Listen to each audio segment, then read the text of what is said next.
எல்லோருக்கும் வணக்கம். நான் ஜெனிச்சன் பெரியகல்லார் இருக்கிறேன். இன்றைக்கு நம்ம என்ன பார்க்க போறோம்னா, நம்மளுடைய டைப்பிங் திறமையை வளர்த்துக் கொள்ள உதவுகிற ஒரு இணைய பகுதி பற்றி பார்க்க போறோம். வாங்க வீடியோக்குள்ள போவோம். உங்களுக்கு விரும்பின ஒரு ப்ரௌசருக்கு போய் கொடுங்க. நான் கூகுள் குரோமுக்கு போகிறேன். அதில் typing.com என்று டைப் பண்ணுங்க.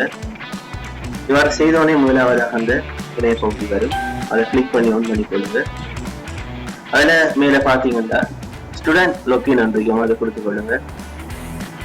இதுல உங்களுடைய இமெயில் அட்ரஸ் கொடுத்து லாகின் பண்ணி கொள்ளுங்க. இப்ப நான் அந்த பகுதியை சைன்இன் பண்ணிருக்கேன். அதுல பாத்தீங்கன்னா 3 கேட்டகரி தந்திருக்காங்க. பிகினர், இன்டர்மீடியேட் அண்ட் அட்வான்ஸ் தந்திருக்காங்க. அதாவது தொடக்க நிலையில் இருக்கிறார்கள், இடைநிலையில் இருக்கிறார்கள், அடுத்தது உயர்தரமான நிலையில இருக்கிறார்களுக்குரிய பிராக்டிஸ். இப்ப நம்ம தொடக்க நிலையில இருந்து பார்ப்போம். அதுல பாத்தீங்கன்னா முதலாவது ஏஎஃப் அண்ட் ஸ்பேஸ், ஏஎம்எஃப் ஸ்பேஸுக்கு முறைய பிராக்டிஸ். அடுத்து URK 3க்கு முறைய பிராக்டிஸ். அப்படி ஒவ்வொரு ஆங்கில எழுத்துக்குரிய பிராக்டிஸ் அவங்க தொடக்கத்துல தந்திருக்காங்க. நம்மளால JF அண்ட் ஸ்பேஸுக்குரியதை ஓபன் பண்றேன். அதுல பாத்தீங்கன்னா அவங்க என்ன சொல்லுவாங்கன்னா, முதலாவது F டைப் பண்ணி என்டர் பண்ணுங்க.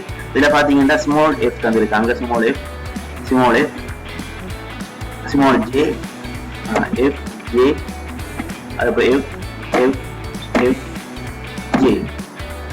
அப்படி தொடர்ந்து பிராக்டிஸ் போறது உங்களுக்கு விளங்கும். அதே நேரம் கைகளை எப்படி பிடிக்க வேணும் என்று அவங்களே அதில் காட்டியிருக்காங்க. நான் பிள்ளையா இப்ப டைப் பண்ணேன்டா சோப்படையாளத்தால நான் எதை பிள்ளையா டைப் பண்ணணும் அதை காட்டப்படுறது நீங்க அவதானிக்கலாம். இது ஒரு தொடக்க நிலைக்குரிய பிராக்டிஸாக அமையும். அதாவது ஏயிலிருந்து Z மட்டும் இருக்கிற ஒவ்வொரு எழுத்துக்களையும் நம்ம இலகுவான முறையில இதன் மூலம் கற்றுக்கொள்ள முடியும். அதே நேரம் சிம்போல் செய்வதன் மூலம் கற்றுக்கொள்ள முடியும். இது முதலாவது பிகினர்ஸ்க்குரிய நிலை. இப்ப நீங்க அதுல தேர்ச்சி அடைந்த பிறகு அவங்க ஒரு அசைன்மெண்ட் தருவாங்க, குறிப்பிட்ட நேரத்துக்குள்ள டைப் பண்ண சொல்லி. இப்ப இரண்டாவது பகுதி பார்க்க போறோம், இன்டர்மீடியேட். இன்டர்மீடியேட் என்பது இடைநிலை பகுதியை குறிக்கிறது. அதுல பாத்தீங்கன்னா மேல முதலாவது தந்திருக்காங்க இன்டர்மீடியேட் லெசன்ஸ் என்று, அதாவது இடைநிலை பாடங்கள் என்று. அதுல 4 பகுதிகள் தந்திருக்காங்க. அடுத்த பாருங்க ஒன்று சென்டென்சஸ் என்று தந்திருக்காங்க, அதாவது வாக்கியங்கள் அமைத்தல் சம்பந்தப்பட்ட விடயங்களை தந்திருக்காங்க. இதுல பாத்தீங்கன்னா நம்ம தொடக்கத்தில், அதாவது பிகினர்ல பார்த்துள்ள ஆங்கில எழுத்துக்கள் தந்தாங்க. ஆனா இதுல படிப்படியாக வாக்கியங்களை அவங்க கூட்டியிருக்காங்க. நான் இப்ப முதலாவது காமன் இங்கிலீஷ் வேர்ட்ஸை கொடுத்து காட்டுறேன். இதுல பாத்தீங்கன்னா சின்ன சின்ன வாக்கியங்கள், ஒரு வாக்கியம் சிறிய வாக்கியம் பாரத்தை நீங்க அவதானிக்கலாம். இதை நான் உங்களுக்கு டைப் பண்றேன்.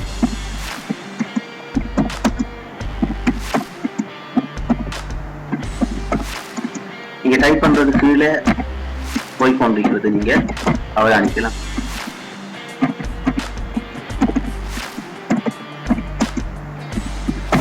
இப்ப நீங்க டைப்பிங் வேக அடிப்படையில அவங்க உங்களுடைய பாயிண்ட்ஸ் தருவாங்க. உங்களுடைய வேகம் எவ்வளவு அக்யூரேசி இருக்குண்டு, அது எவ்வளவு துல்லியமா இருக்குண்டு அவங்க காட்டுறாங்க. அதாவது என்னுடைய வேகம் 98% துல்லியத்தில் இருக்குன்னு காட்டுறாங்க. இப்படி நீங்க கண்டினியூ கொடுத்து இதை பாத்தீங்கன்னா தொடர்ச்சியாக 19 லெவல் மட்டும் இருக்கிறத நீங்க அவதானிக்கலாம். நீங்க கொடுத்து போய்கொள்ளலாம். இவ்வாறு இதுல இருக்கிற ஒவ்வொரு பகுதிகளும் படிப்படியாக உங்களுடைய டைப்பிங் திறமையை வளர்க்கிற பகுதிகளாக இருக்கும். இந்த 2வது பகுதியில நீங்க பாத்தீங்கன்னா இறுதியாக உங்களுக்கு ஒரு நேர அடிப்படையிலான அசஸ்மெண்ட் தருவாங்க. அடுத்தது பார்க்க போறோம் அட்வான்ஸ். அட்வான்ஸ் என்றது உயர்தரமான பிராக்டிஸை குறிக்குது. இதுல பாத்தீங்கன்னா அட்வான்ஸ் லெசன்ஸ்ல skill builder, accuracy focus, number, letters, numbers எல்லாம் தந்திருக்காங்க. அதாவது ஸ்கில் பில்டர் என்பது திறமையை வளர்த்துக் கொள்வதற்குரிய பிராக்டிஸ். அடுத்த அக்யூரசி ஃபோக்கஸ் என்பது துல்லியத்தை கவனம் செலுத்துற பிராக்டிஸ். அப்படி பிரிவுகளை தந்திருக்காங்க. நான் உங்களுக்கு உதாரணத்துக்கு கொண்டு ஓபன் பண்ணி காட்டுறேன். ஸ்கில் பில்டர் ஓபன் பண்ணி காட்டுறேன். இதுல பாத்தீங்கன்னா அதுக்குரிய வகையில அவங்க ஒரு பந்தி அவங்க தந்திருக்காங்க. அதை நம்ம டைப் பண்ணி கொள்ள வேண்டும்.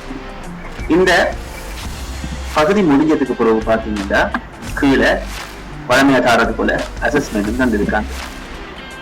அடுத்தது மேல பகுதியை பார்த்துக்கொள்ளுங்க. இப்ப உங்களுக்கு இந்த 3 பகுதியிலையும், அதாவது தொடக்க நிலை, இடைநிலை, உயர்தர பகுதிகளில் உங்களுக்கு நல்ல ஒரு திறமை வளர்ந்ததுக்கு பிறகு, அதாவது முழுமையாக அதில் இருக்கிற பகுதிகளை நீங்க முடிச்சதுக்கு பிறகு அடுத்த டெஸ்ட்க்கு போகலாம். இதுல பாத்தீங்கன்னா கணக்கு டெஸ்ட் வந்திருக்காங்க. முதலாவது டைம் டெஸ்ட், நேர அடிப்படையிலான ஒரு பரீட்சை வந்து தந்திருக்காங்க. அடுத்தது பேஜ் டெஸ்ட் அப்படி தந்திருக்காங்க. நான் உதாரணத்துக்கு இப்ப டைம் டெஸ்ட ஒன் பண்ணி காட்டுறேன். இதுல பாத்தீங்கன்னா மேல 1 நிமிடத்துக்குள்ள இந்த பந்தியை நம்ம அடிக்க வேணும் என்றவங்க தந்திருக்காங்க. அடுத்தது பேஜ் டெஸ்ட்ன்றது பாத்தீங்கன்னா 9 நிமிடம் தந்திருக்காங்க. அந்த 9 நிமிடத்துக்குள்ள இந்த பந்திய அடிக்க வேணும் என்றவங்க தந்திருக்காங்க. இது வந்து கூட இன்னும் அதிகமான பயிற்சி உங்களுக்கு தரும். அதுலயே பாத்தீங்கன்னா இறுதியில கேம்ஸ் என்று தந்திருக்காங்க. இதுல பாத்தீங்கன்னா இது மிகவும் ஒரு இன்ட்ரெஸ்டான பகுதி. ஏனென்றா குழந்தைகளுக்கு பிடித்தது. இதுல நீங்க ஏற்கனவே இருந்த பகுதிகளில் உங்களுக்கு வந்து நல்ல ஒரு அனுபவம் கிடைச்சதுக்கு பிறகு இதுல கணக்க கேம்ஸ் இருக்குது. இது என்ன கேம்ஸ் என்றா இந்த டைப்பிங் சம்பந்தப்பட்ட கேம் தான். முதலாவது கேம் நான் பண்றாரு கீபோர்ட் ஜம்ப் என்றது இதுல பேர். இதுல பாத்தீங்கன்னா இருக்கு. உங்களுக்கு இந்த கேம் விளையாட போறீங்க கார்டா பிளே பண்ண. இதுல பாத்தீங்கன்னா இவர் மேல போகணும்டா அத இருக்கிற அந்த டைப் பண்ண அவர் மேல விளையாடுங்க. அதுல காட்டுறது நீங்க அவர் நினைக்கலாம். விளையாட டைப் பண்ணேன்.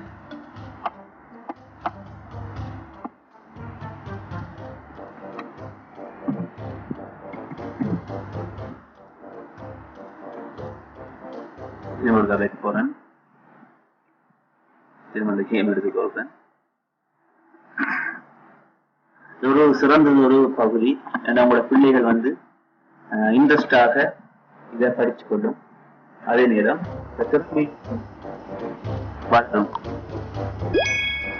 பார்ப்போம் இந்த கேம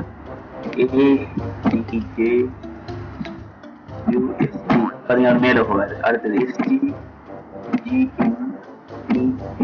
இது ஒவ்வொரு வேர்ட்ஸ் தான் அவங்க தந்திருக்காங்க. அடுத்து கிளியர் எழுதிருக்காங்க.